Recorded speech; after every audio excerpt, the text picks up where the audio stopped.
Malo, I've been asked to begin this session with a word of prayer. Let us pray. Heavenly Father, we come before you. It's the second day of State of the Pacific Conference. We wake up, we hear the birds singing, we see the beautiful sun, and we acknowledge that you are here with us. We offer you these presentations this morning. May they enlighten our minds, be food for our spirit, that it makes us think of ourselves and of those that we serve. We ask that you bless those who are going to share with us, and the conveners, and every single person who is in this room. We ask these things in your name, Jesus Christ, our Lord. Amen.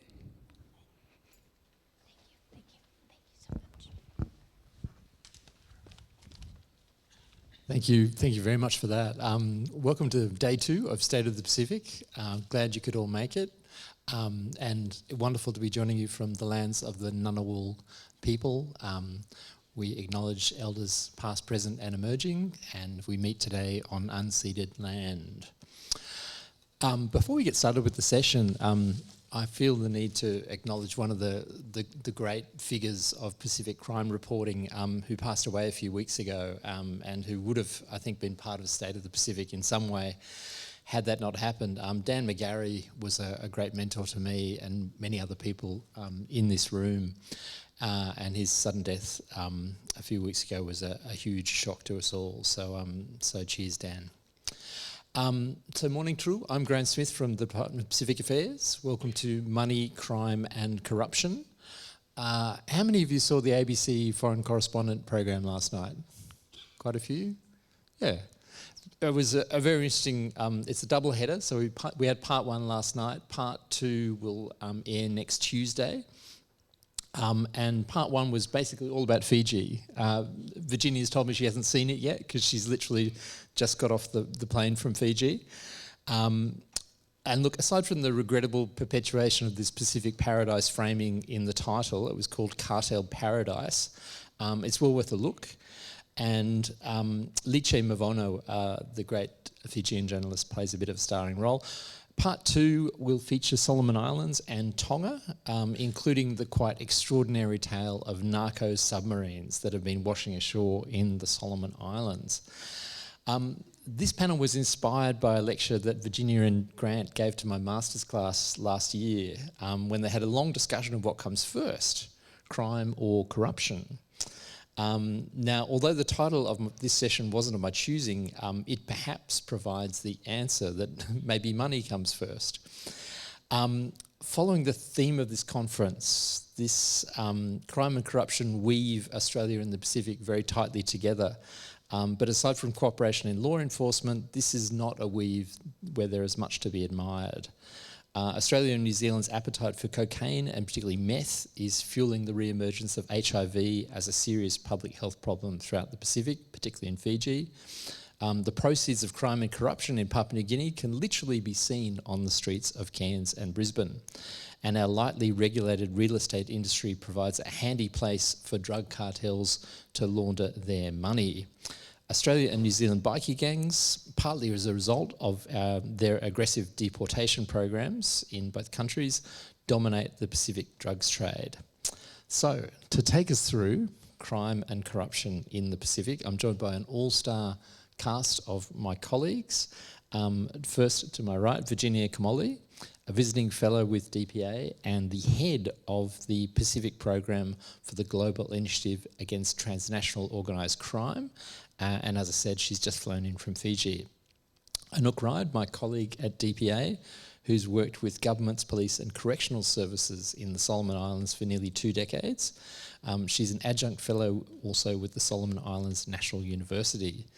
To her right is Michael Kabuni, also fresh off the plane, a DPA student who will be finishing his PhD quite soon, I believe, I hope, as the chair of his panel. And he's been looking at corruption and money laundering in PNG. And finally, the good-looking fella to his right there is Grant Walton from the ANU's Crawford School, who's worked on corruption in PNG far longer than is healthy, and is the second most influential corruption scholar in Australia, which begs the question, who's the most influential? Adam Greycart. Okay, wow. Could you say you're the most influential Pacific corruption scholar? Look, it depends on who you ask. So. Okay, cool. Anyway, I'll follow the ABC's lead and start our show in Fiji. Virginia, last night's foreign correspondent program, which you admittedly haven't seen, focused on one particular case involving more than 4 tons of methamphetamines in Fiji. But over the last few years, we've seen multiple organised crime and corruption-related cases. How do countries that aren't major crime producers still become essential to criminal economies? Thank you very much, and good morning, everyone. It's really a great pleasure to be at this conference and on this panel with my colleagues. That's a great question, and as a way of introduction, I just want to refer to the Global Organized Crime Index, which is the flagship output of the global initiative of my organization, and we recently released the later iteration. So in it, we measure all criminal markets in terms of the impact and presence, and also the role of criminal actors, and also the levels of resilience to organized crime in all 193 UN member states. So if we look at the data for this region, we'll see that compared to every other region of the world, the Pacific Islands have the lowest levels of criminality in the world. So based on that, we could all pack up and go home and say, well, we don't really have a problem, we shouldn't really be talking about this. But then when you zoom in, you actually realize that this region, that is not a drug-producing region, like I'm talking about the Pacific Islands, with the exception of cannabis, but that's a bit of a separate discussion, actually does have some very deep and pernicious pocket of criminality that have some very deep and severe impacts on the economies, and the environment, population, and governance. Among all the different criminal markets, from the illegal logging, illegal mining, the financial crime, the human trafficking, the illegal fishing, cybercrime, which is on the rise, by the way, drugs, we could argue, have had the most transformative impact on the Pacific Islands. And the influx of drugs that Graeme has mentioned, particularly cocaine and methamphetamines, facilitated by a growing number of foreign criminal organizations that are now present and active in this region, really had a transformative impact on the criminal landscape of the Pacific Islands. So a country like Fiji, like many other Pacific Island countries that for a number of years acted as mere transit point for cocaine and meth destined for Australia and New Zealand. And a little side point there, the reason why criminals from all over the world are so keen on getting their produce down to Australia and New Zealand is because the street prices of drugs in Australia and New Zealand are the highest in the world. So if you're a Mexican cartel, you are a Chinese triads, you're of course an outlaw motorcycle gang, you want to have a share of that market because it's so lucrative. So for a number of years, Pacific Islands were these transit points, drugs produced in Asia and Latin America, destined for Australia and New Zealand, just transiting through the Pacific Islands. And that actually has meant that for quite a long time, even authorities in the Pacific Islands haven't really paid much attention to the issue. The problem was like a foreign problem, drugs produced abroad, destined for foreign countries, not really our problem. What has happened, however, with increasing demand in Australia and New Zealand, there has been an increase in supply resulting from it. And we've seen that foreign criminals that often rely on locally based criminal gangs in places such as Fiji had started paying their local counterparts with drugs. So let's say a local Fijian gang is helping a Mexican cartels to ensure the trafficking of 20 kilos of meth. Of those 20 kilos, 5 would be given to the Fijian group. What happens to those 5 kilos? They started being used in the local market. And that's slowly but surely has started developing domestic markets, leading to what we have today, which is a very serious problem including from a health perspective. I haven't seen the program that was aired last night, as I said, but I suspect that the HIV epidemic is probably being mentioned. And if you have a time or interest, I would really recommend you check out some of the statements that have been issued by the HIV task force, and in particular Dr. Jason Mitchell, who's a very passionate advocate for a harm reduction results or approach to drugs. And it would actually, you would actually hear that Fiji, the small country of Fiji, has the fastest rising HIV rate, not only in the Asia Pacific, which is huge enough, but in the world. So this is a very, very, very serious problem, which is now leading to a number of responses. So the change, to go back to your original question, sorry I took the long way around it, is the change from a non-drug producing or not crime producing or just a transit region or country into a country that is fully embedded into criminal supply chains. It doesn't happen overnight, but often we see in this region is very much propelled by the influence of foreign criminal groups that are much more sophisticated, and also their actions are made more possible due to existing fragility in terms of law enforcement and border control, legislative frameworks. Actually, we could have a whole conversation about the ongoing drug policy reform efforts that are currently taking place in Fiji and Solomon Islands, for instance. So there are lots of vulnerabilities that are exploited by criminal organizations that make Pacific Island countries ideal hubs for drug trafficking and other criminal activities. I feel a bit mean continue to ask you about a program you haven't seen, but I think you'll be across this one. So the theme of last night's program, if it had a theme, was the DPP in Fiji and their suspicion that the Fijian police were turning a blind eye to the drugs trade or were active participants in the drug trade.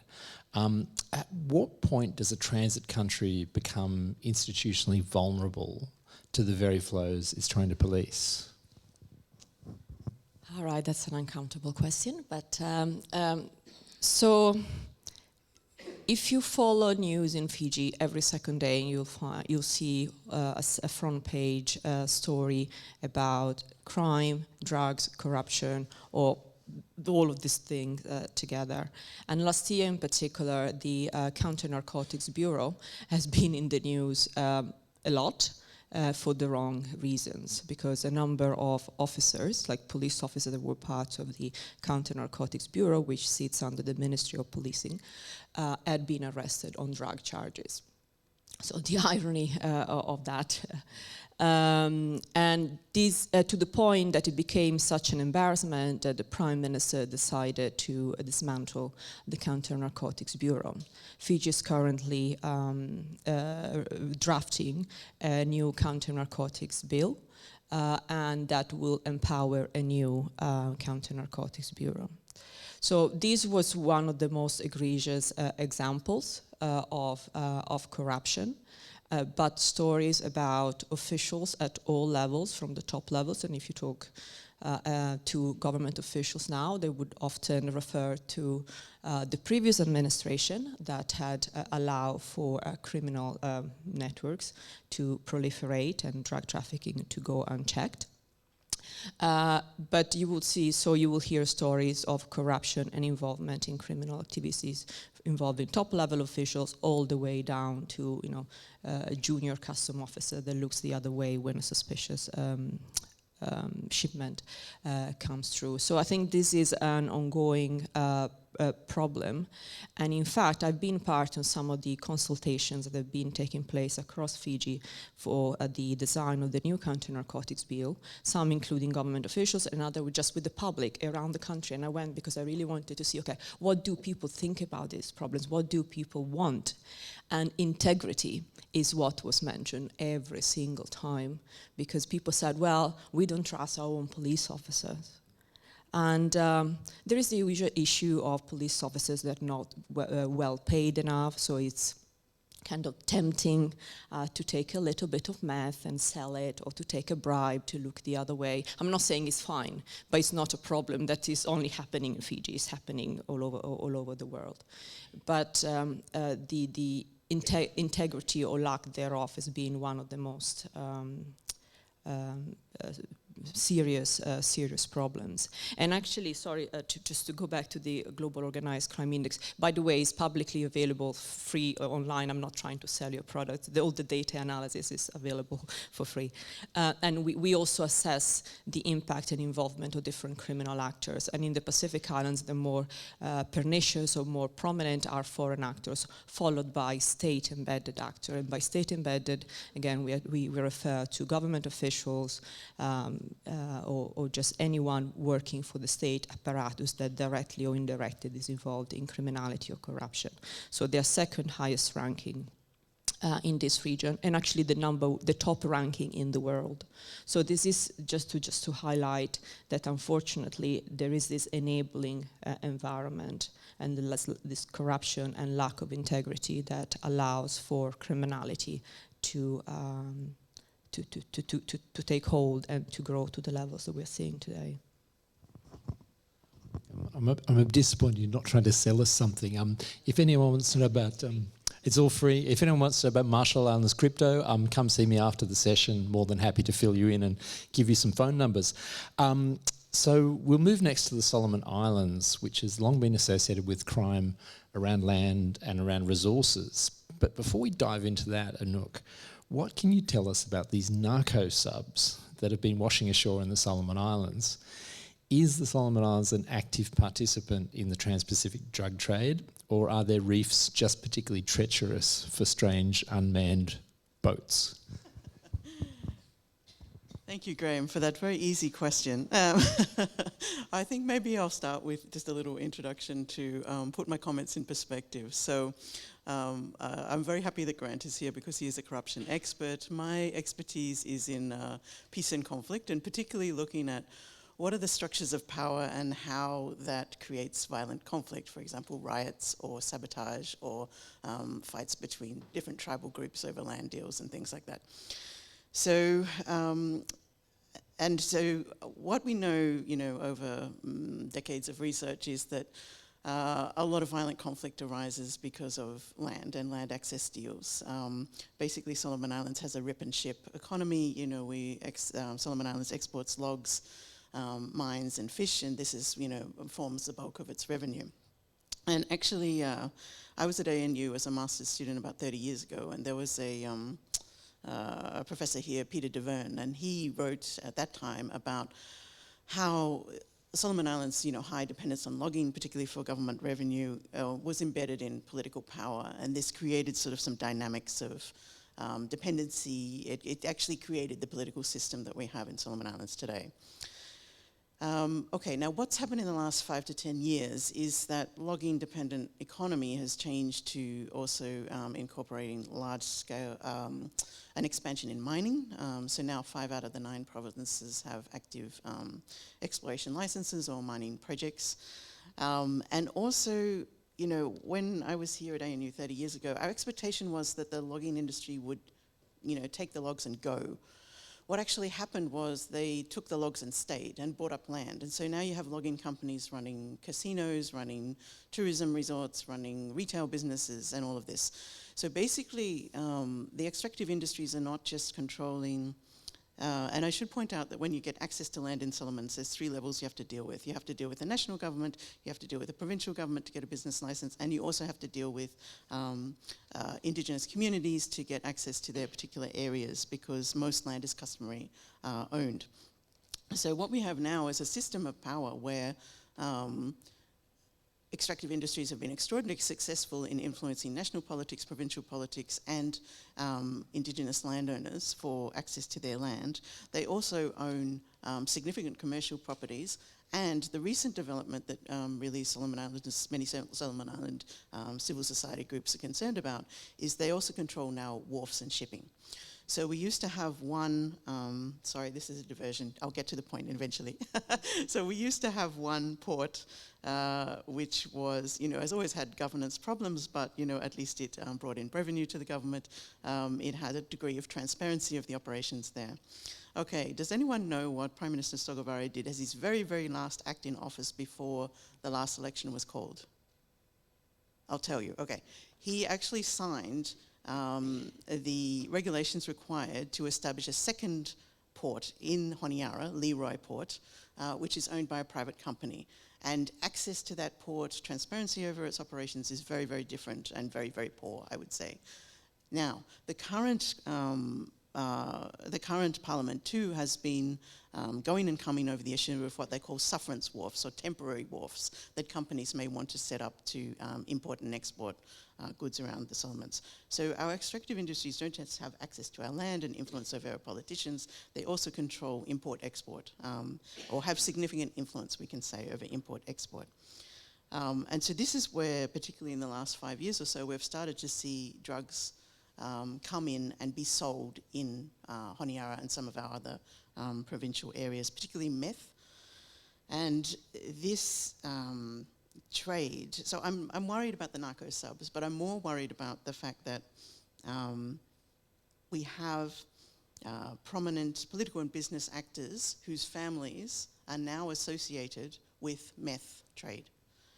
At the moment, I could count these sort of families on my hand, but we know from experience, in Southeast Asia particularly, that this kind of trend of embedding drugs with other industries, with trade, with political power, leads to major problems with crime and corruption. So this is my concern at the moment with Solomon Islands. I'm concerned about the narco subs, but I hope AFP and others will get onto that problem. I'm concerned about how the drugs trade will impact how power is structured in Solomon Islands and how that will create new conflicts and new problems that we haven't really had to deal with so far. And one thing I'm always curious about when I look at sols from a bit of a Chinese angle is the Sarawak Chinese have dominated the logging industry for a long, long time. Are they the ones making the transition into the meth trade, or are there other actors that are getting a foothold now that there's sort of a, if you like, a change of modality? Is there a change of actors, or is it basically the same actors? Thanks. So getting all the easy questions this morning.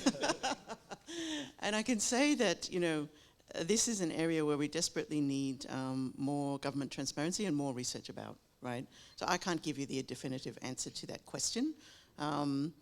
Reliable people have told me that it's outsiders who are bringing in the drugs.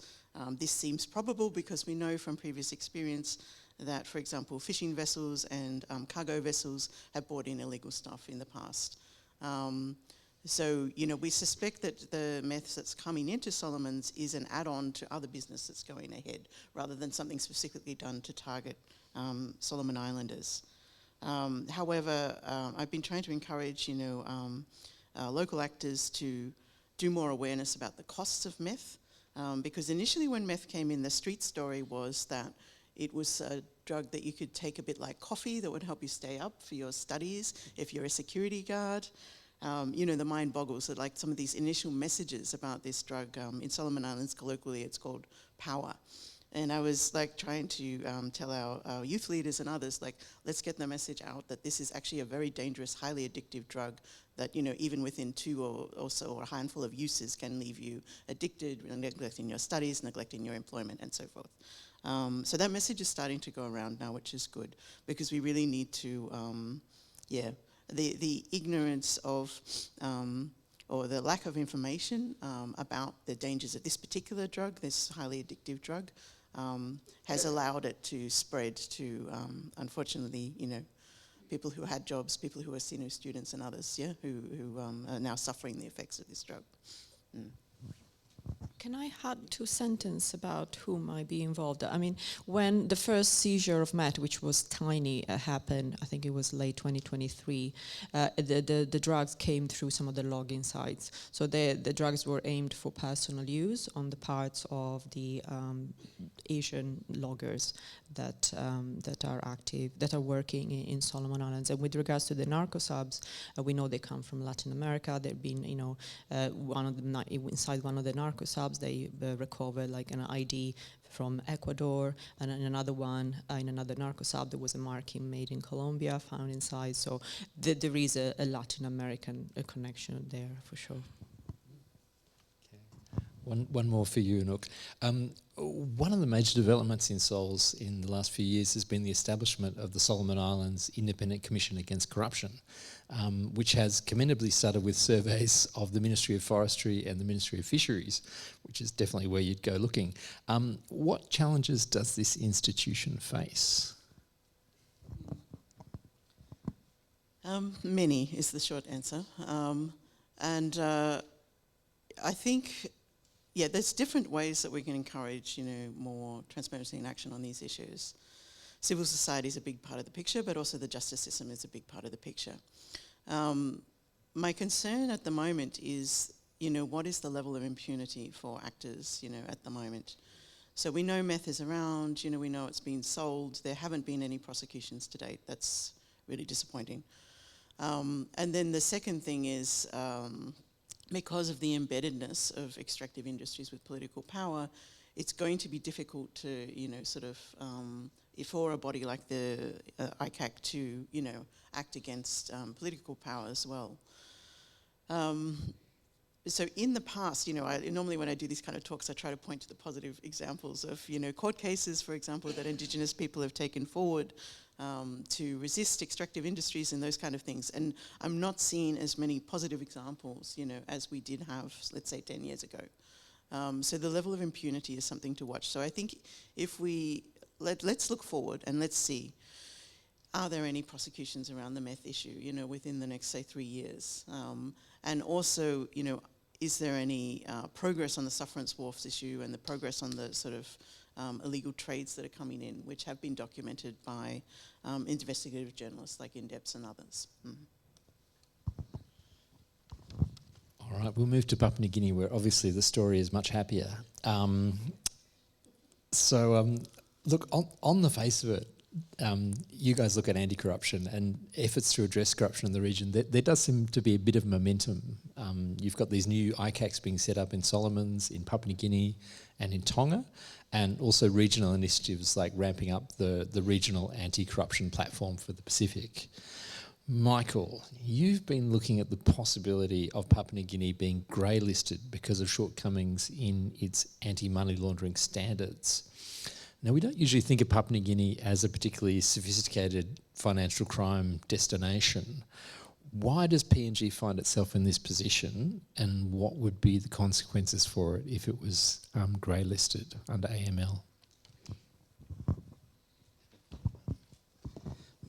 Yeah, great question. I have an update. PNG was grey listed. So it was grey listed in February. And yeah, the panel yesterday was focused on how to get PNG off the grey list. So there are several reasons, and the Financial Intelligence Unit of Papua New Guinea conducted a review of sectors that are vulnerable for money laundering. And it's almost everything that we're talking about. So logging is a sector identified as vulnerable, generating illicit proceeds that are then laundered. Government public sector corruption is generating a lot of money that have been laundered. Our maritime boundaries, the biggest in the Pacific, so 2.4 million kilometers square, largely unregulated, mostly because we don't have the capacity to regulate. And that has become a transit point of what we're talking about. Drugs, this big case, 600 kilograms of cocaine starts in somewhere in South America, gets into PNG on its way to Australia, and then the plane crashes. So the police were saying we were monitoring it. I think we only got that because the plane crashed. And we don't know how many of these cases are passing through because we haven't gotten plane crashes yet. So it's a really big concern. I was having a chat with one of my friends who is a medical profession. And she was saying they're beginning to see increase in drug-related health cases. And she's been working for a long time in one of these public health hospitals. And they're seeing increase, meth-related, cocaine-related. We just don't have the data on how big that is. But the consequences are beginning to express themselves in various ways. So we know it's beginning to take a foothold, becoming a serious case. It's very difficult to pinpoint why we are not getting the data. And probably corruption. And methamphetamine, we have cases where it's been manufactured in PNG. We don't know the level of integration into the local economy, but when it's reported, these are cases that, black flight trying to fly cocaine out, methamphetamine to Australia. So we have this patches of evidence pointing to methamphetamine and cocaine. We just don't know the degree of the problem. But as far as why PNG was grey listed, it's basically PNG failed to meet the Financial Action Task Force standards. Mostly prosecution.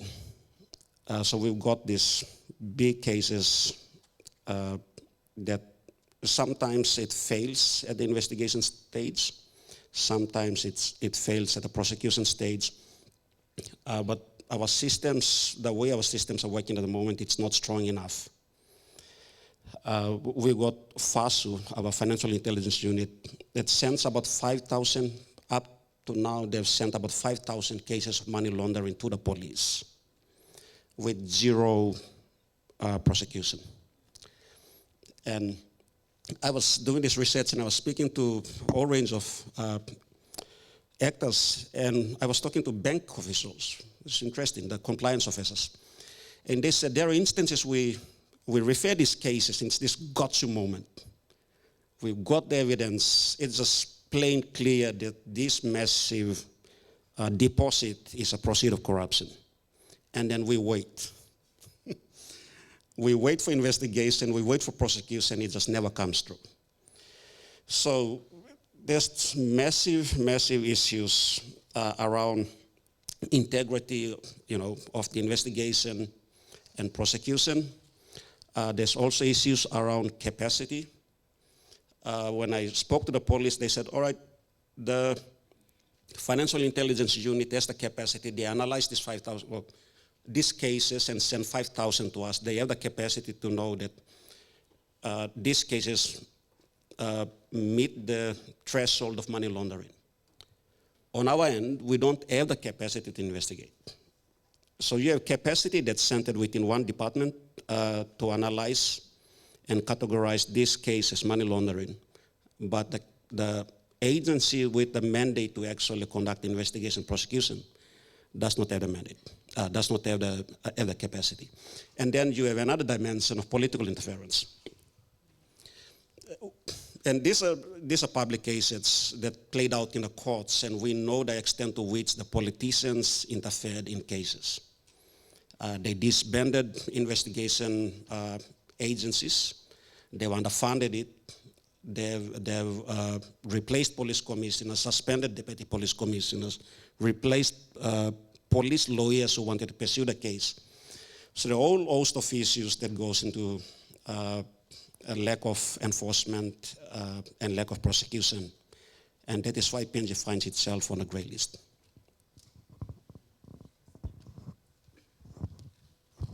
can see Grant hopping out of his skin, wanting to add to that. But there was this survey you both did of 27 experts involved in anti-corruption reform and looking at the political will to get anti-corruption reform done. It's an amazing report, but could you briefly tell us what you found out?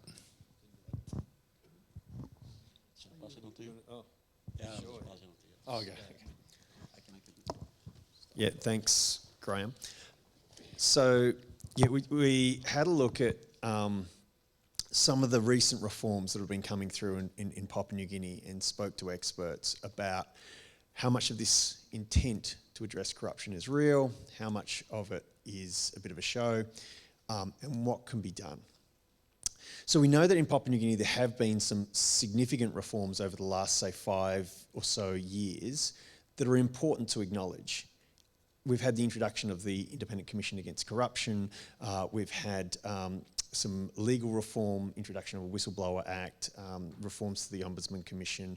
We've had an increase in funding to some key integrity institutions in PNG, significant increases. Now, not all that money is getting there, but there's some green shoots to suggest actually there might be a change in the way in which political elites are looking at these problems.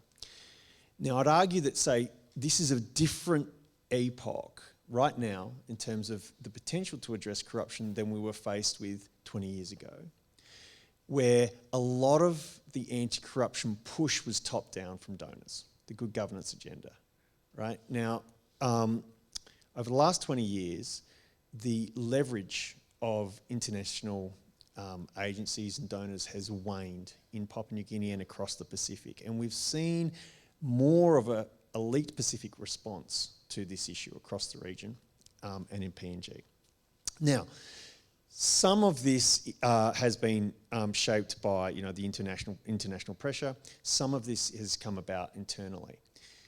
So there are reasons for hope. There are some reasons for hope. We can't be entirely pessimistic about this, but we also know that there are some real issues about the rubber hitting the road. Michael's done some excellent work around, issues around the reasons for PNG being grey listed, issues around prosecutions which have been declining over time, and there are some real concerns about perceptions around corruption in PNG. When we ask people in PNG how much of a problem corruption is, it's generally seen as being the worst in the Pacific. So we ask these people, what is your take on where PNG is at now and in this reform moment? And what was interesting is that there were a variety of views, but there were some pathways forward. There was some insistence that we need to support particularly the ICAC. For the ICAC to fail in PNG, it could set anti-corruption efforts back years, if not decades. We know this because a number of years ago, myself, Transparency International, a colleague, Karen Pfeiffer, actually looked at survey data about what makes people in Papua New Guinea more willing to report it. The number one factor was their level of education, right? The second factor that reduced their willingness to report corruption was their trust that something would be done about it. It was about the institutions, right? So if the ICAC is to fail as being the beacon of light around responding to corruption, it'll have massive consequences, not just for the state, but for citizens' trust in the legitimacy of the response to corruption. So there is a real need to make sure that gets underway. There are other issues that are set out in the report. I just want to highlight one, I want to highlight two. One is that there are need for further reforms. The Whistleblower Act, for example, has been copied and pasted from another jurisdiction. It's very light. Doesn't say anything about protecting whistleblowers. So there is some legislational change that needs to occur. However, that's often the focus, and what we need is something beyond, laws, legislation, and institutions, particularly formal institutions. We need to look, as the session yesterday, chaired by Miranda and Sinclair, highlighted we need to move beyond the state. And this is acknowledged not only by citizens, but also the experts that we talk to. They spoke about the importance of mapping out networks of power and acknowledging that we need to have a much better understanding about not only who is involved in corruption and the political economy of that, but the potential of those same people to support anti-corruption efforts, and to not see this thing as black and white. There are corrupt people, there are non-corrupt people. Actually, it's far more complex than that. We need to map that out. Initially, the ICAC was focused on prosecutions. We're going to go after the bad guys. It was very clear that's what they were going to do. And I guess my response, and those of others, has been, actually, we need to understand the political economy of this before we can, go ahead and do this. And the other part of this, is moving beyond the state, is understanding the potential for responses that are more grounded in local understandings about the nature of the problem and the potential to respond to it. Oftentimes, what has happened over the past 20 years is that corruption has been seen as a Papua New Guinean problem, and that traditional systems such as the Wontok system are a key reason for it. And actually, what citizens acknowledge in a variety of different surveys, empirically tested, and what these respondents were saying was, actually we need to start looking at the way in which traditional systems, the way in which connections between ordinary citizens help to respond to corruption. Papua New Guineans in a variety of different ways do respond to issues they see as wrong at the local community level. And when we test that empirically, around the world, anti-corruption messages have been tested in a few places. Papua New Guinea was the first place in the world where we tested these anti-corruption messages, where we actually saw that if you tell people that corruption is a local issue, that they're actually willing to do something about it. And it's the importance of community and getting that message across and building local responses that connect to more regional, subnational and regional response, and national responses, that's actually really important. I'll stop there, but there's more in the report. Thanks for the question. You should have got 2 microphones. Let's get too far. Look, sorry to bring the tone down, but I'm really curious to hear from either of you on whether you see parallels with what Anouk's been observing in the Solomon Islands. So when I first caught malaria back in 2009 in PNG, corruption was very much about land, mining and logging. Have things changed in the crime and corruption landscape over the last couple of decades? And I know Grant's been there, but also Michael, before Michael was a PhD student, he was at UPNG as a lecturer, so he's got a long career behind him as well.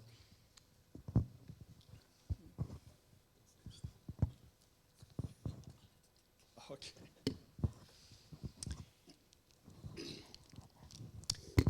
Yeah, look, there have been significant changes, I think, over the past 20 years in a number of ways. So when I was doing my PhD, almost 20 years ago now in PNG, it was very clear about the linkages between political elites and the logging sector, and those connections were very clear to see. I think that there's a greater level of sophistication now around what's happening. It's a bit more opaque about the actors that are involved and how it works. I think it's PNG's economy has expanded, and we're seeing more the influence of a variety of different international and regional actors that are coming in. And we saw that with the oil search deal. Lawyers chasing around politicians to try to get, a dubious deal done. We see that in logging and in mining in a variety of different sectors. So I think that the stakes are higher, the economy's great, bigger, and the transnational connections are stronger. And I think it really talks to some of the issues that Michael has really,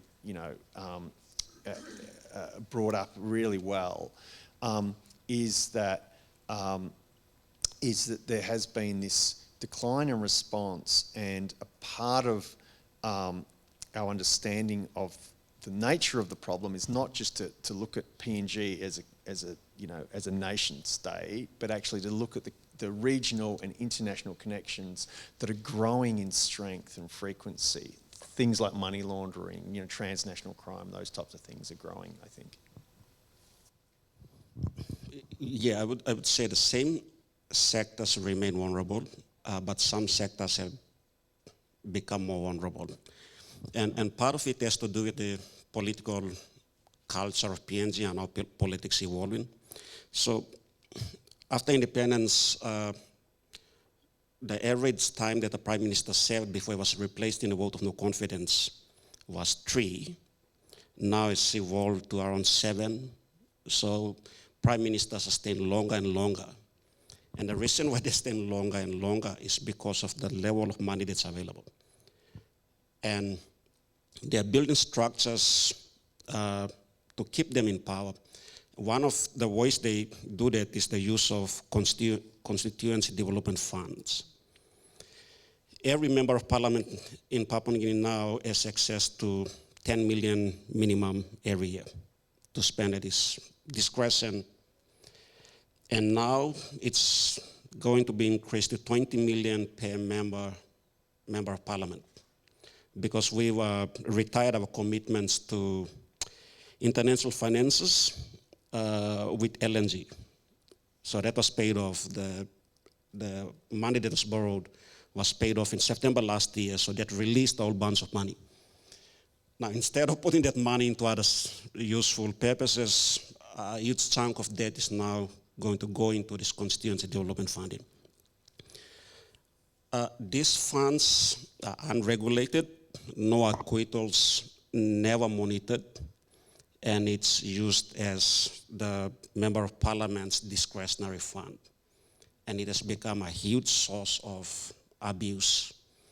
Actually, when you look at the proceeds of crime and the reason why public corruption is listed at the top, it's because of this source of funding. There is no motivation to dismantle it, because the Prime Minister relies on this funding to buy alliances within the Parliament, so he can continue to exist as Prime Minister. So regardless of who you speak to, even when you talk to the opposition and say, look, this is a waste of resource, why don't we just abolish it? And one thing that, let's say, the opposition members of parliament and the government members of parliament agree on is the existence of constituency development funding. They want that funding to remain because for some reason they think when you go down and deliver services using this funding, you will get re-elected. Now, data doesn't show that members of parliament get re-elected. Half of the members of parliament lose their seat every election. But human nature to believe that if they deliver more services using this funding, they'll get re-elected. So this fund continues to remain. And it also comes down to how the Papua New Guineans in general view what the role of the Member of Parliament is. They see Member of Parliament as not lawmaker, but as service deliverer that puts pressure on the Member of Parliament to follow this money, and then that gives the Prime Minister a leverage. So the Prime Ministers have been accused of using this funding to discipline members of parliament who don't support them and reward members of parliament who support them.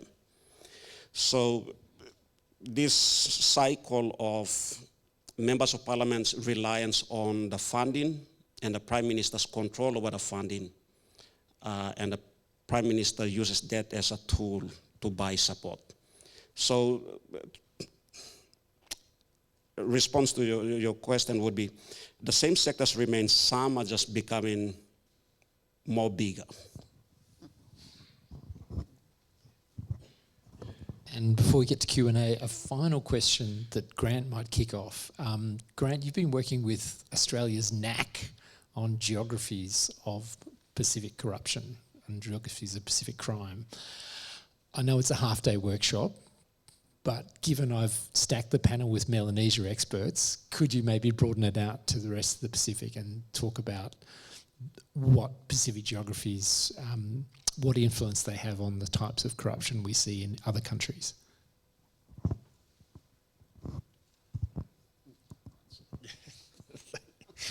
Pass the parcel. Thanks. Yeah, I won't go into my experience with kids' parties recently and pass the parcel. So yeah, look, this is a part of a project that I've been doing. I've been working with the National Anti-Corruption Commission here in Australia and other integrity agencies, looking at rethinking about our framing of corruption and how to respond to it. And so my argument is too often what we do when we're looking at the issue of corruption is we look at the scale of the nation state and we look at corruption within the borders of a nation state and we compare nation states. And within those nation states, we look at the institutions. And we look at the formal institutions in particular, the police, the ICACs, the ombudsman, even civil society. And we kind of look at these as a mental framing for the nature of the problem and the ability of states to respond to it. But we know that corruption is transnational. It moves across borders increasingly freely. And so what I've been trying to do is to have a look at the ways in which that way of understanding the nature of the problem is reflected in thinking about corruption and responding to it in Australia and also across the Pacific. So in the Pacific, I've been doing research with a number of different people working in integrity agencies across the entire region, and they've been reflecting on the importance of these of geography, of these transnational flows, of the differences between where anti-corruption agencies are located, often in urban areas, and the challenges that they face in reaching out to where corruption often happens, which is sometimes in urban areas, in the ocean, those types of things. So the project that overall is trying to move away from this focus of, Papua New Guinea is more corrupt than, say, Fiji, which is more corrupt than Australia, and that, Australian officials need to do this for Australian corruption, and Fijian officials need to do this for Fijian corruption. Actually, that's not how it works.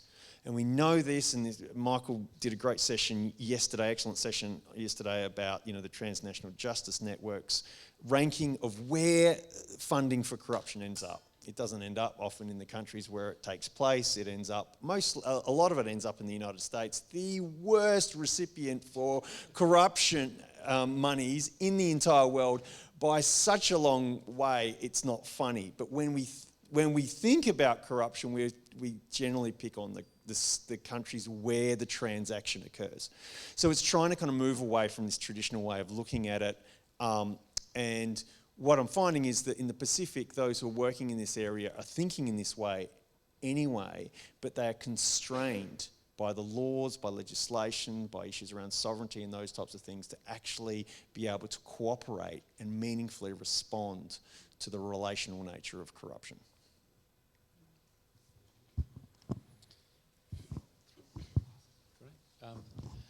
We're now open for questions. I might leave the microphone with you, Anouk, so that the passing distance is minimal. Yes, James. Thank you so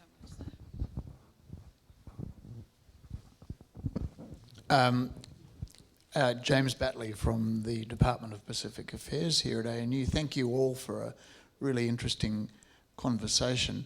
I guess my question is prompted by something that Anouk said, but I think it applies across the board. But it might sound like a kind of naive question, but Anouk, you talked about understanding the structure of power in these societies.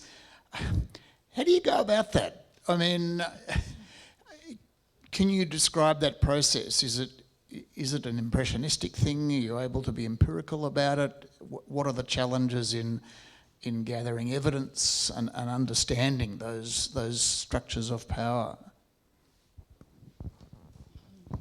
Yeah, I might ask Grant to comment on this issue as well. But basically, you know, studying power is very easy if you look at whose agenda wins, right? And so if you look at the previous parliament, you know, there was a big focus on extractive industries and certain legislative changes that needed to happen for extractive industries. So we can see that the agenda of corporate actors are winning in some ways. The second thing, of course, is so what is actually, okay, I'll put it, you know, in layman's terms. One of the great pieces of advice I had in my life is don't believe what a man says, believe what he does. So look at what is actually being done by the structures of power, parliament, government, and so forth. But then secondly, of course, following the money, and I know Virginia and Grant and Mike will have more to say about following the money. But I think one of the interesting things we could do more analysis is looking at our political leaders and their involvement in different industries. It's actually quite a diverse mix in this current parliament. There's a lot of self-made businessmen in the current Solomon Islands parliament, as well as those who are clearly very aligned with extractive industries, in some cases directly profiting from it, for example, by providing services to logging and mining companies. So we need to follow the money, is the easy answer, but we also need to look at what our institutions, you know, police, government and parliament are actually doing and looking at whose interests are they serving.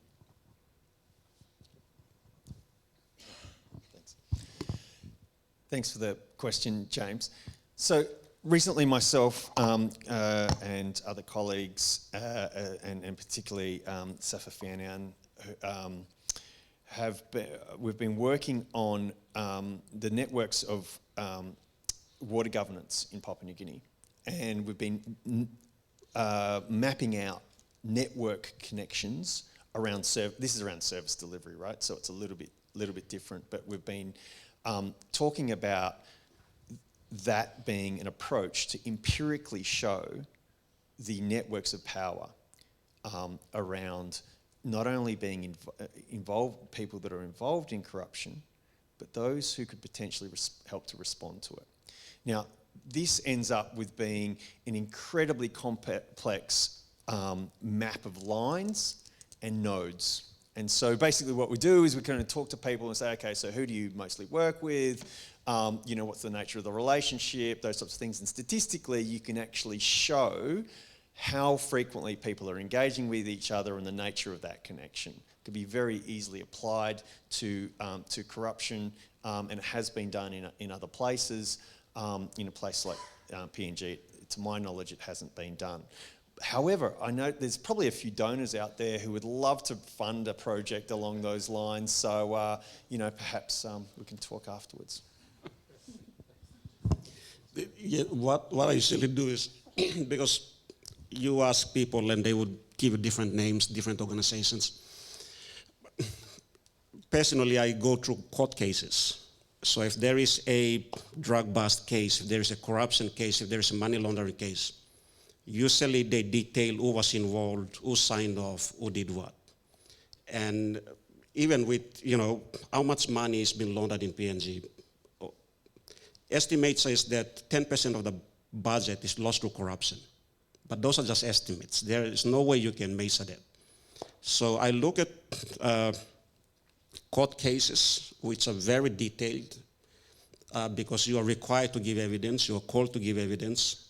So through that you could, in a way, map out power structures, who approved, which organization was involved, which logging company was involved, which public or which department, it's very important, which department was crucial in enabling the transfer of money, which bank was involved. So that's one way to map out the power structures. Yeah. So can I just add, you know, the other way that, and just to add on to that is looking at newspaper, you know, reporting and those types of things, investigative reporting, that type of thing. But anyway, yeah.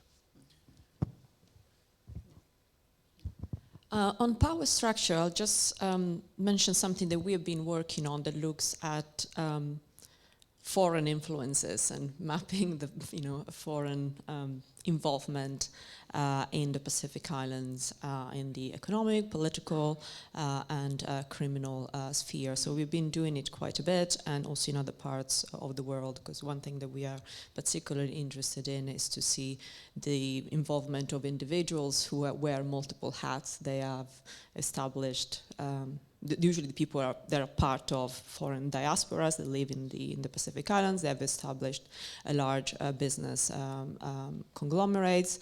They also have a political influence, and oftentimes are also involved in a number of criminal activities. Some have been mentioned in this region. There have been reports and TV programs about them.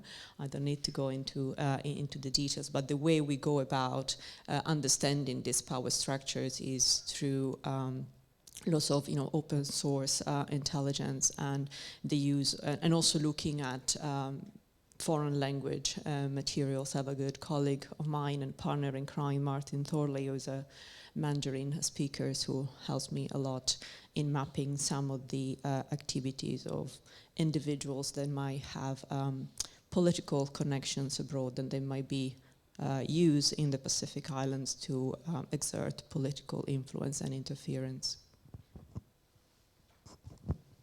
How is my friend Joel going? He's good? Good. More questions? Nick, I knew you couldn't resist.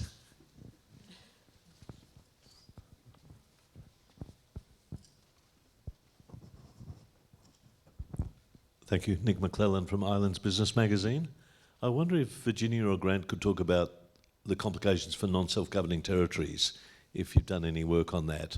There's been big drug busts in French Polynesia with the Navy and policing over cocaine. There's alleged Chinese corruption involvement in the CNMI, in the Marianas and so on, around casinos and things. And I'm wondering, is there a complication about the different powers in terms of police federally or from the colonial power versus local integrity institutions, and does that complicate anti-corruption work? I personally have not done much work on it. I'm due to go to French Polynesia in a couple of months, so I'll be better placed then. I know that the French Navy has been very active and successful in seizing drugs that was then disposed at sea. And I know, for instance, the Australian Federal Police have been very grateful for the prompt intervention of the French Navy. More than that, I'm not able to comment because I've not worked on this. I've done some interviews with people working in these territories, and I'm still analysing the data, but I think one of the things that is coming up is the kind of the complications around the institutional arrangements between these different powers. So, in some instances, there's assistance with auditing, for example, coming from outside. There's involvement of U.S. federal police and some U.S. federal police in some countries. And there's been concern that's been expressed about the types of priorities that are coming, that are being highlighted by those external actors that are coming in and assisting local national law enforcement. And sometimes there's an alignment, and sometimes there's actually differences in the priorities of what is being investigated and what is being prioritised. So yeah, look, it's something that I'm kind of working through at the moment. It has come up in some interviews, and yeah, it's something that I'll have to have a look at a bit more closely as I write up the findings.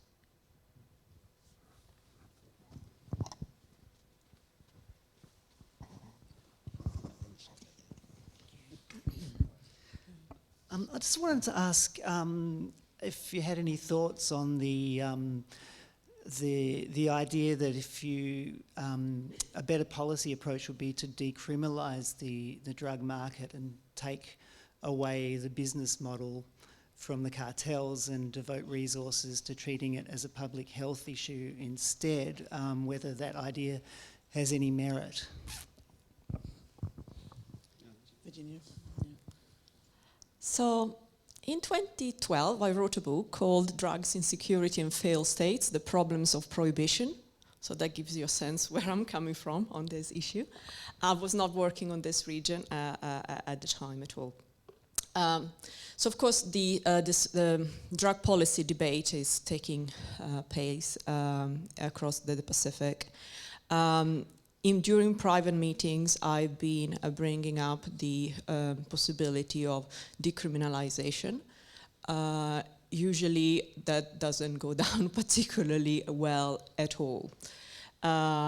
It's something that is found to be very difficult from a cultural perspective, even though there is plenty of data collected from around the world over many, many decades that show that prohibition has actually created multiple unintended consequences, as also admitted by the United Nations, who is the custodian of all the counter-narcotics conventions.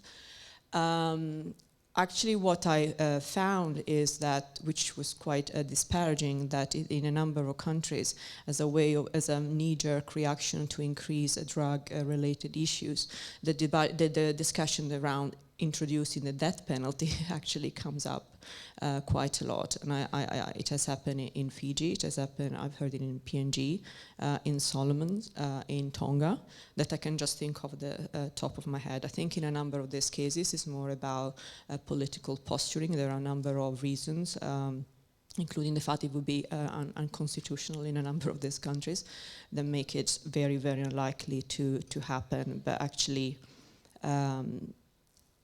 we've seen the introduction of very, very strong penalties, including for small amounts of cannabis. So I think we are not there yet at all. And even taking a wider, harm reduction approach, which again is backed by decades of evidence, is proven very, very problematic. To give you an example, in Fiji, already as of July of last year, there should have been 2 centers providing needle and syringe programs, because basically the reason why there is an HIV epidemic is because in Fiji, unlike many other places where meth is consumed, people inject meth, and they do it as part of groups, as if they were, drinking kava. They're in a group, they share needles, and they also share blood, and that causes HIV and other blood-borne diseases to spread. So already as of last year, 2 of those centers should have been operational, because they are actually listed in the legislation, but they're not there yet, and that is because there's been so much pushback from often religious leaders and also some traditional leaders as well, because there is this unfounded belief that by offering needles to people that will encourage drug use, which is not true according to the data, and actually the World Health Organization strongly recommends the introduction of these measures. So no, I think we are very, very far from having any serious discussions around decriminalization. There were discussions in the past about production of medical marijuana in Fiji in the past, but those have not progressed. Just briefly to add one point to that. Apart from Fiji, the meth problem in the Pacific in terms of users is still relatively small in many of the Pacific Island countries. So, when you talk to Pacific Island officials, there is a feeling that if we could, if the police and the justice system and, with cooperation from international actors could actually respond to the meth problem now, it would prevent, what we've seen in Fiji happening in some of our Pacific Island countries. So to put it in context, this is not a drug that's been used for a long time, like in Australia and other places where the dynamics of use are different, maybe.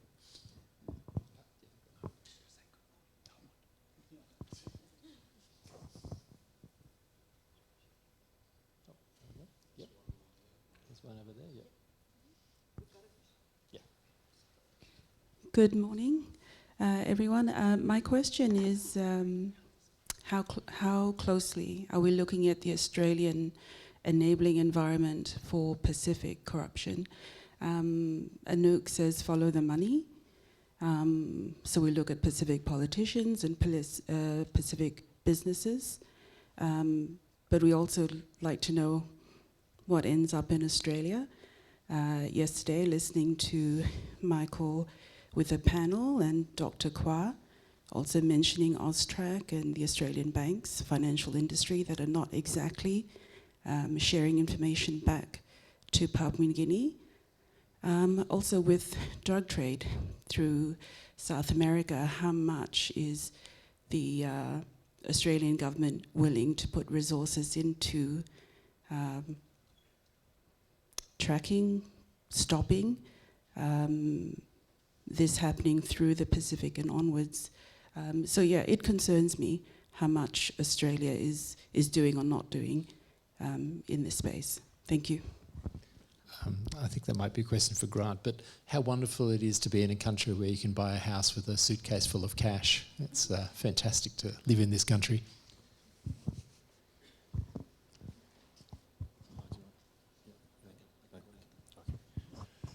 Thanks for the question. I think this is an excellent question. Okay, so Australia has done a lot in terms of supporting key institutions in Papua New Guinea to respond to corruption. I think we have to acknowledge that, helping to support FASU in particular, and also a number of other integrity agencies. It's had a long-running focus on law and justice and on good governance. However, you are right. There's a reason that Australia was called the Cayman Islands of the Pacific by Sam Coyam about 10 years ago, and there were significant concerns at that time of a lack of cooperation between Austrac and other agencies on the Australian side with PNG counterparts. Some of that was concerned about the capacity of those institutions in PNG, and there were other issues as well. There is not only an issue around sharing data. For a long time, we know that that money has been flowing into Australia, as it has been flowing into other jurisdictions such as Singapore, China, and elsewhere. There has been a registry of houses that have been put up that allegedly are owned by prominent Papua New Guinean political elites, and there have been ombudsman reports about this. So we know it's been happening. Australia is responding to concerns about this through introducing new legislation, tranche 2 legislations, to look at some of those areas such as real estate, I think casinos and other areas which has been long criticised for. This is, however, relatively new. I've been talking to people who have been involved in on the Australian side in terms of developing this legislation and responding to it, and even they are sceptical about Australia's ability to act. Right? There's so much data. There's so much in terms of transnational flows, and it is very difficult to monitor everything and to effectively respond to it. There's also a significant change in the geopolitics of the region. It's difficult, right, to go into countries and say, well, we think that, there's a few politicians here whose money is flowing into our country. We're going to start to investigate them. When you are concerned with geopolitical rivals, some of whom start with the letter C. So it's a difficult environment. It's difficult. Australia. There were some concerns Australia might itself face grey listing, and has been acting on that. It's under review at the moment. So, look, Australia's doing some things, but I think it's going to be a perennial concern, and I think it's an extremely important part of the conversation that we often don't have in making that link. So thank you for the question. But I'll hand you over to the money laundering expert. It's a bit of a challenge. One of the reasons why PNG got grey listed was the cooperation. So FATF, Financial Action Task Force, has this set of standards, but these standards are not equal. Some carry more weight than the others. And one of these standards that carries more weight is cooperation, international cooperation. So when we raised this concern during my presentation yesterday, the Secretary for Attorney General, in his response, in a way implied what's happening.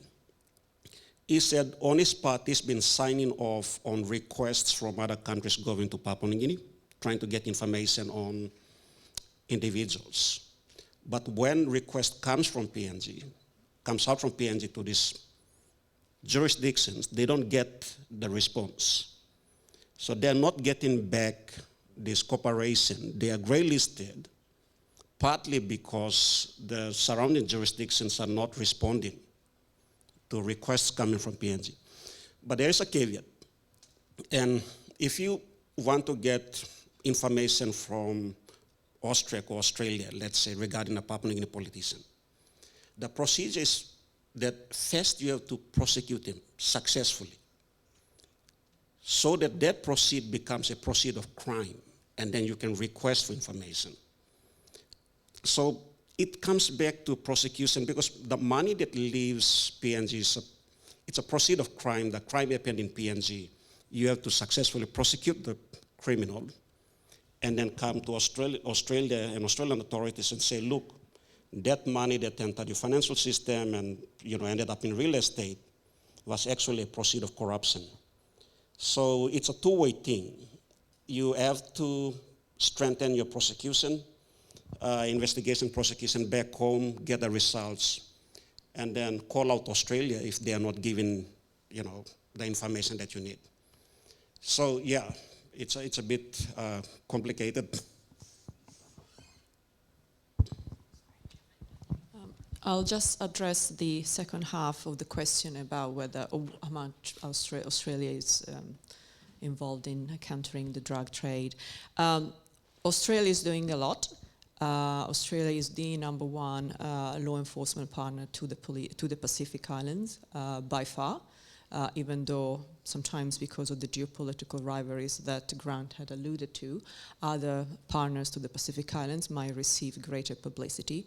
But if we look at figures, like in terms of money, activities, number of advisors, etc., by far Australia is the number one partner. And the largest policing initiative in the region is the Pacific Policing Initiative, that is Pacific-led, AFP-run and headquartered at Pinkenba, just outside of Brisbane, and with also a number of centres of excellence that will pop up on a number of Pacific Island countries. And drug trafficking and combating drug trafficking in terms of sharing intelligence and advice and providing training and equipment are all parts of those efforts. In mid-May, the Australian Federal Police, jointly with the Fiji Police Force, will host the first regional summit on transnational crime that will happen in Fiji, and combating drug trafficking is going to be one of the key themes. This is going to be very high levels. It's for ministerial levels and chiefs of police, and so there are actually many other things that are happening. So to reassure you that the engagement is there, and I think one very important aspect of that engagement is that we talk a lot about cooperation at the law enforcement level because this, crime is transnational. No countries can deal with it on its own, etc., etc., etc.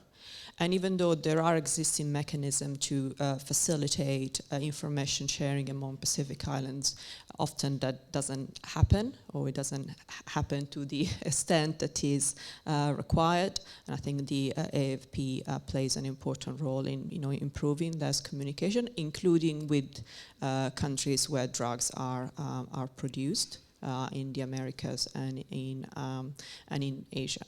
So yes, there is lots happening. Malawapito, I'm Ungatea from Tonga. I thank Virginia for all of you, the panelists, for a very informative session. But Virginia, you mentioned that Australia and New Zealand have the highest, you can get... Street price for drugs are the highest in the world. Yes. So if you buy a dose of cocaine in Sydney, is going to be many times more expensive than if you were to buy it somewhere else in the world. Yes, so that's my question, and it may be naive, but forgive me. So you say that drug comes from these drug-making countries such as South America or Yes. where, and comes through Tonga to come to Australia. And on its way, certainly now we are getting a little bit of that money or giving 5% of that. My question is, I know you've mentioned how much Australia is giving us in terms of support to deal with our 5% that is, but what is Australia and New Zealand doing to make drugs less highly, how will you call it, so that it's less attractive to come here, so that you do not see these two countries, that the drug cartels in South America don't see Australia and New Zealand as best places to go?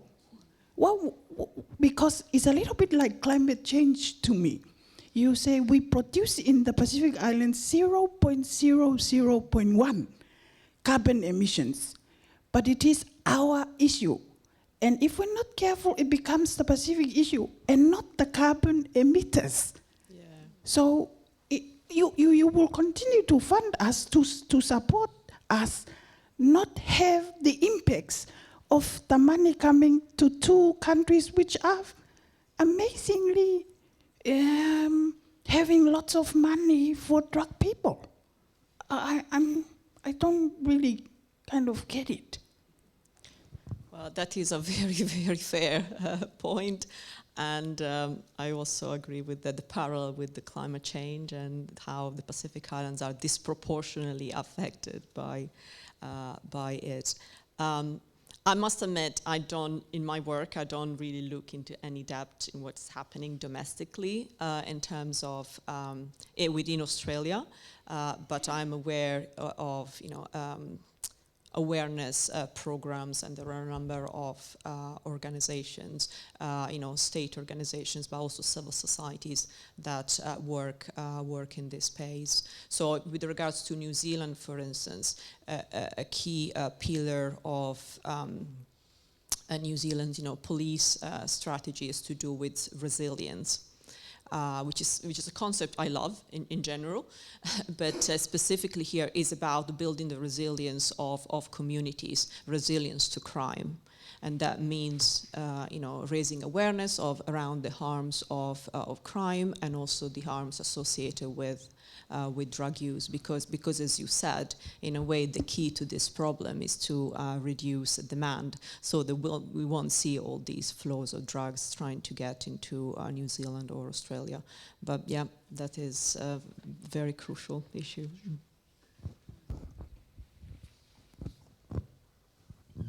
Yes, time for one more question.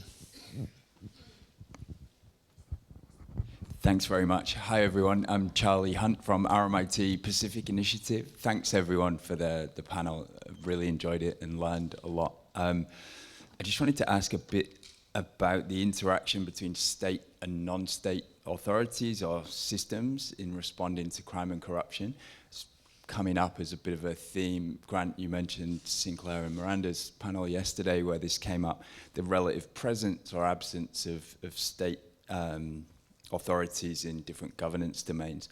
And it's great to hear, Grant, you talking about that need to recognize and acknowledge the strengths of locally oriented approaches and engaging with that system. But with respect, this is not a new thing, right? Like for 20 years, the peace building, state building literature has been talking about this being a necessary fundamental starting point for engagement in supporting the development of governance in these kind of systems. So I wonder if, particularly Michael and maybe Anouk, because your example of land tenure speaks to how interwoven these are, right? To go to the weaving theme of the conference, like the customary system and the state system are not these separate universes, right? They're profoundly connected and part of complex systems. So are there examples of where that relationship has been not the problem, but part of the solution in responding to crime and corruption? And perhaps maybe if you have thoughts on the scales at which that can function, because at the local level it's often spoken about as fundamental and important to solutions, but how does that track when you move up in scale, and perhaps Virginia, you get to transnational issues, like is it useful there? Anyway, thanks. Anouk, do you want to kick off? Yeah, thanks, Charles. Big question. And I think what you've outlined is really part of both the good and the bad sort of stories of this problem. So when local leaders, particularly chiefs or church leaders in the Solomon context, and women leaders, are able to work with their local police, in their province, that's when we see some of our successful prosecutions, cases, filed against corruption, particularly to do with land deals and that sort of thing. But the burden for local leaders, particularly chiefs, to work with police and the justice system is largely put on those local leaders. For example, if you have an extractive industry deal that comes to your community and, then maybe they sign with one or two leaders, but it's not representative of the full leadership structure. Okay, you as the chiefs have to raise the money to take it to the local court, and then the provincial sort of level court, and then all the way up sometimes to the high court. And so the burden of cost in pursuing these kind of cases, particularly about land, is still put onto the Indigenous landowners, the ones who are least likely to have the resources to, for example, contest what an extractive industry company is doing. So the best cases where local leadership and corruption or crime sort of cases go ahead are ones where the police and the justice system are supporting local leadership and a desire to do something, particularly to maybe resist extractive industries or prosecute about some of the negative consequences. But we need to do much more to link these systems. They're often seen as quite separate systems, and it's often actually relationality that enables the local chiefs to work with the police. So, if you have a relative in the police force who's willing to be diligent and file everything properly and, follow up with your case, then that's, more likely to get you to move your case along the system, acknowledging that, these cases can take several years to pursue. So yes, we need to look more at how those collaborations can happen, particularly for land deals, because at the end of the day, in Solomon Islands, 80% of the population rely for sustenance and income on fisheries and agriculture, right? So without their land or access to it, and that land being productive rather than spoiled by extractive industries, for example, we're looking at increased poverty, we're looking at increased vulnerability to disasters. So all of these things are key. Yeah, on the NGO bit, there was this NGO there's this NGO in PNG called Act Now PNG. So what they do is they profile companies, logging companies, what their operations are, how extensive they are. And one of the interesting things that happened was after they put out the profiles of these companies, the banks then shut their accounts. And what I learned afterwards was that the banks knew that these companies were engaged in criminality, but because of the political pressure, they couldn't shut it down. But once this NGO put out this profile, then it became a public information.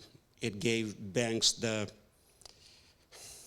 strength to then shut the accounts down. So in a way, NGOs that do this kind of things, they provide, especially in countries like Papua New Guinea, where politics is involved in almost everything.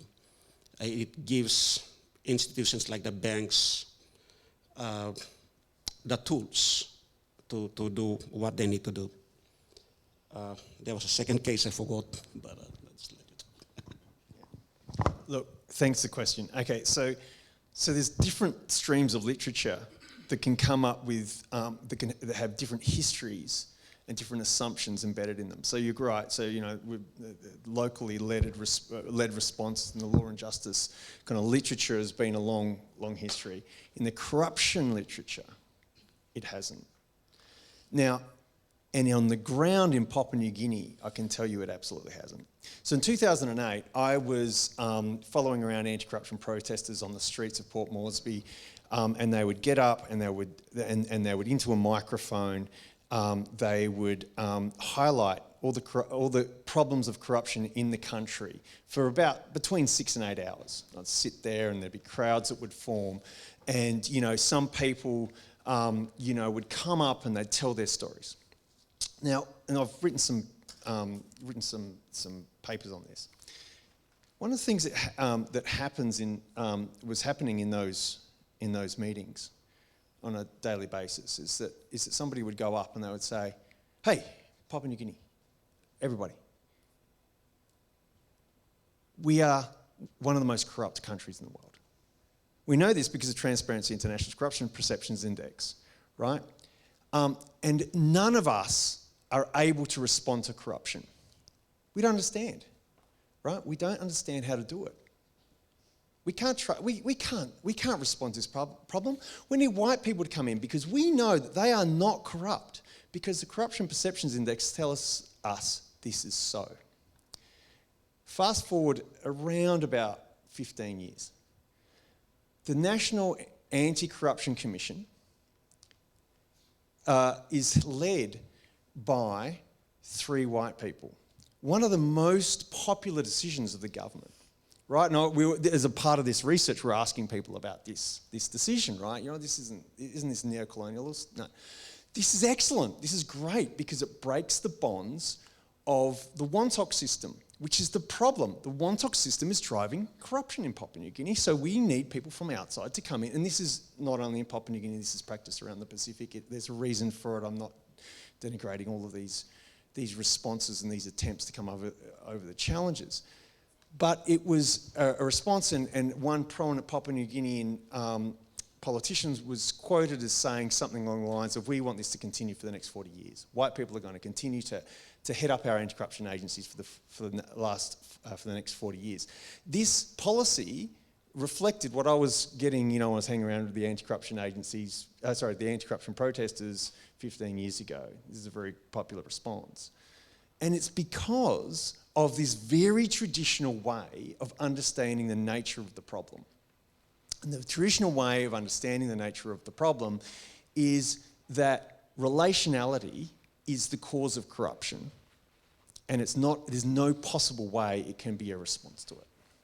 And so it's such an embedded part of not only what's going on in PNG, but what's going on around the world in terms of the response. Now, that is changing in terms of the anti-corruption literature, but it's slow, and it's been slower than some of the other streams of literature.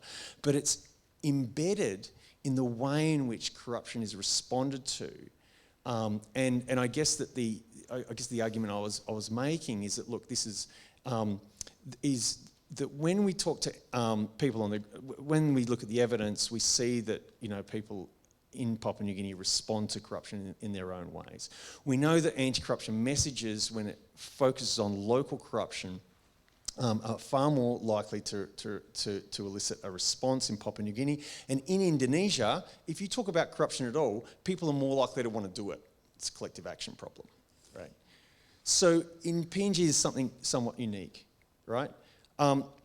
And so when we talk to these 27 experts, that Graeme was talking about, this report that Michael and I have done, we're saying, what are the local responses that we can integrate into anti-corruption policy? And there was some discussion about, replicating bride price ceremonies in some locations, in the importance of intermarriage as a way of building coalitions against corruption, and various different strategies to take this on. And look, and some of these strategies are very local, some of them might be able to be scaled up, but we're only really at the start of a conversation about this in terms of corruption itself.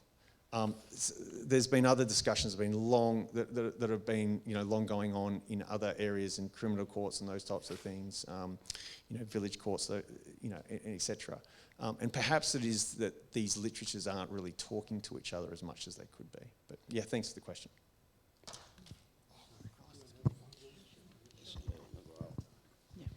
Yes, with regards to traditional responses, I think in the Fiji context there is an understanding within the ongoing policy debate around drugs that traditional governance structures, they're not just important, sometimes they are actually more important than formal legislation, and therefore involving chiefs and the Great Council of Chiefs and those structures is very important. What we've seen in recent months is that some communities have introduced bylaws in response to the surge in drug use.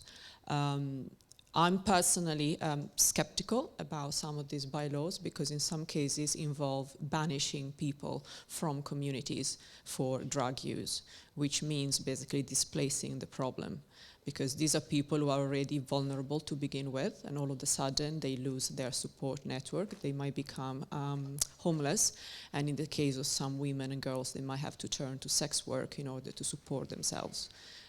So I find that problematic, and also it goes against human rights and social protections, etc., etc.